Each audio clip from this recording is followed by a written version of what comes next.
Hello everybody, welcome back to HardReset.Info channel. In today's video, I'll show you how to easily change the horizontal position of your OSD setup on the CHiQ 22F650.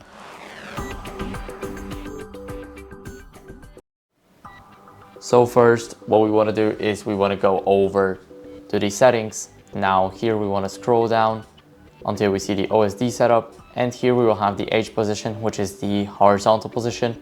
As you guys can see, we need to swipe right on it, so we make the slider red, and now we can slide upwards or downwards depending on where we want the OSD setup to be.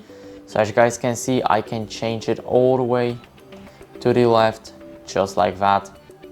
And that's basically all up to you. So I hope this video helped you. If it did, then leave a like, subscription, and a comment, and I'll see you in the next one. Bye.